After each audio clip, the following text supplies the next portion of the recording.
Lord, sa tuwing ako ay nawawala, tulungan mo ako. Ako po si Father Fiel Pareha at ito po ang ating segment, ang Daily Devotion, na kung saan tayo po ay magdarasal, magbabasa at magninilay kasama ng salita ng Diyos sa buong taon. Manalangin tayo. Sa ngalan ng Ama, ng Anak at ng Espiritu Santo. Amen.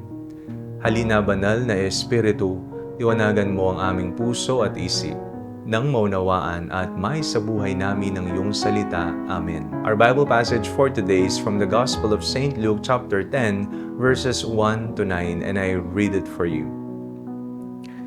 After this, the Lord appointed 70 others and sent them on ahead of him in pairs to every town and place where he himself intended to go.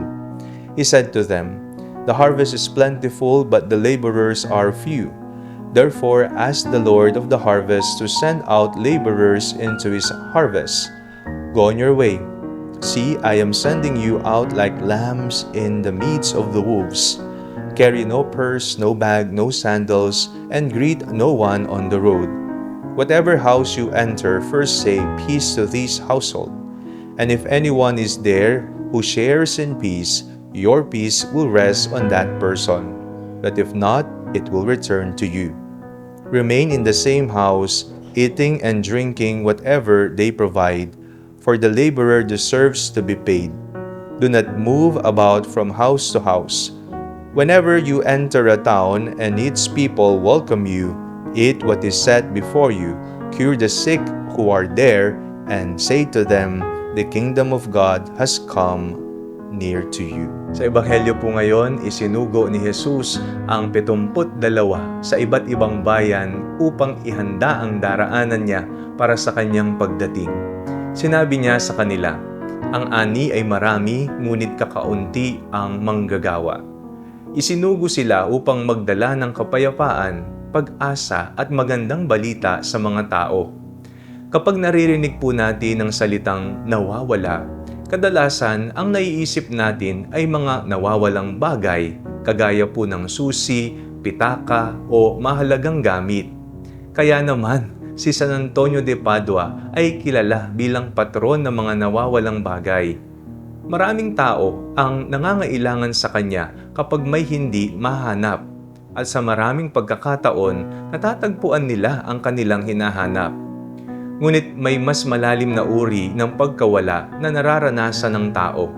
Hindi lamang po sa mga bagay ang nawawala. Minsan, tayo mismo ang nawawala. Nawawala tayo sa gitna ng mga problema, kabiguan, pagkakasala o matinding pag-alala. May mga pagkakataong hindi natin alam kung saan tayo patungo, kung ano ang tamang desisyon, o kung bakit tayo dumaranas ng pagsubok. Nasa tamang lugar tayo sa paningin ng iba. Ngunit sa loob natin, pakiramdam natin ay ligaw tayo.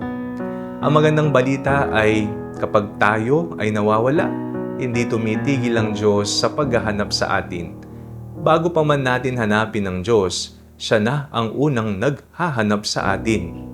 Ginagawa niya ito sa pamamagitan ng kanyang salita, sa mga taong ipinapadala niya sa ating buhay, sa mga karanasang gumigising sa ating puso, at sa mga biyayang nagpapaalala na hindi tayo nag-iisa. Ganito rin ang misyon na ipinakita ni Jesus sa kanyang mga alagad. Isinugo niya sila upang puntahan ang mga tao, hindi upang hintayin lumapit ang mga ito. Ang Diyos ay Diyos na lumalapit, Diyos na naghahanap, Diyos na nagliligtas. Si San Antonio ay naging patron ng mga nawawalang bagay, hindi lamang dahil sa isang nawawalang aklat na muling natagpuan sa pamamagitan ng kanyang panalangin.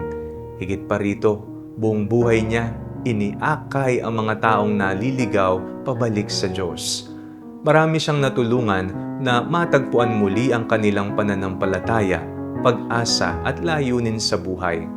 Kaya kapag pakiramdam po natin ay nawawala tayo, alalahanin natin na hindi tayo kailanman nawawala sa puso ng Diyos. Maaring hindi natin makita ang daan, ngunit nakikita tayo ng Diyos. Maari rin pong hindi natin alam kung saan tayo pupunta, ngunit alam niya kung saan niya tayo dadalhin. Kapag pakiramdam mong nawawala ka sa buhay, huwag mawalan ng pag-asa. Sapagkat walang taong kayang mawala ng tuluyan sa Diyos na walang sawang naghahanap, nagmamahal at nag-uuwi sa Kanyang mga anak. Manalangin tayo. Panginoon, sa mga sandaling kami ay naliligaw, nalilito at nawawalan ng direksyon, tulungan mo kaming marinig ang iyong tinig at sundan ang iyong daan. Sa pamamagitan ng panalangin ni San Antonio de Padua, matagpuan nawa namin hindi lamang ang mga nawawalang bagay, kundi higit sa lahat ang aming sarili sa iyong pagmamahal at kalooban.